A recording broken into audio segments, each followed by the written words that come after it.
What are marketing research resources? Since you are in a class called Marketing Research, we should gain some understanding of what these resources are. First, we should make a note of the different types of research. One common distinction is between primary and secondary research. The simplest definition is that primary is research you do yourself, whereas secondary is learning from research that others have collected and published in some form. This means, among other things, that resources from the library or Google are almost always secondary. You'll be doing primary research later in your classes when you do things like create a survey or conduct a focus group or conversation with your target consumers. That type of research is really important too, but it's useful at different times in the research process. In this tutorial, we'll be focusing on secondary research sources that are most helpful to you earlier in the research process. Library research you might have done in other classes probably had you start from the library's homepage, using this search box called Research at UWW.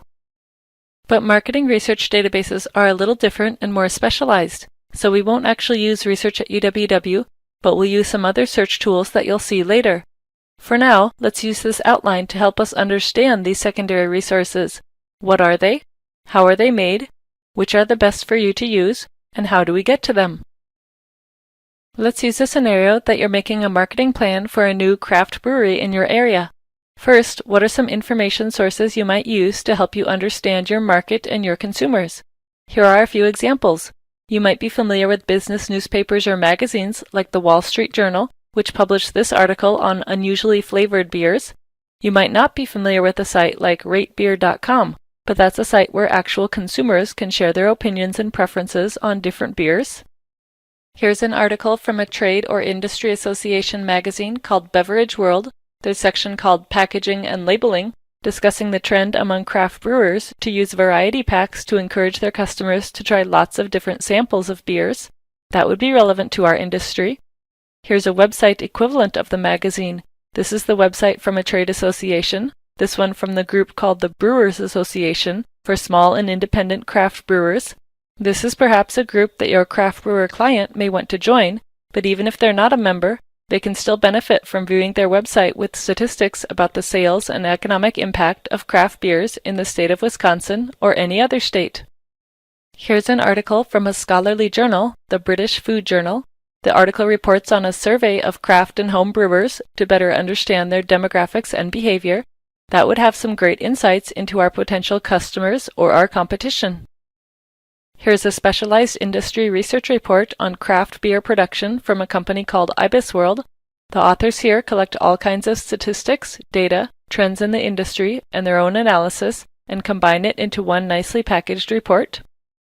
Finally, here's a page from the U.S. Census. Who knew? The U.S. government cares about craft breweries. The census collects stats on all kinds of businesses and industries as well as people, so they've written an article summarizing their findings on the microbrewery industry here. It's likely that some of these resources are familiar to you, but I would guess some of them are new too. Now let's turn to the next question. How are these resources made? The publication process among these varies wildly.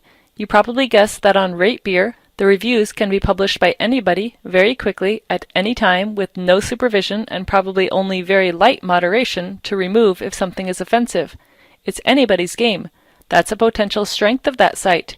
If you want to hear unfiltered opinions from a wide variety of likely consumers, this is a great option. On the opposite end of the spectrum, content that takes a lot of time to create, has a lot of editorial supervision, and requires deeper analysis in order to be published at all, would be content like the IBISWorld Industry Report and the Scholarly Journal article. This content often takes many months or even a year to do the research. The authors have a lot of training and expertise in the field, and the work has many editors and reviewers quality checking the content before it gets published. Much more content falls somewhere in the middle of this spectrum.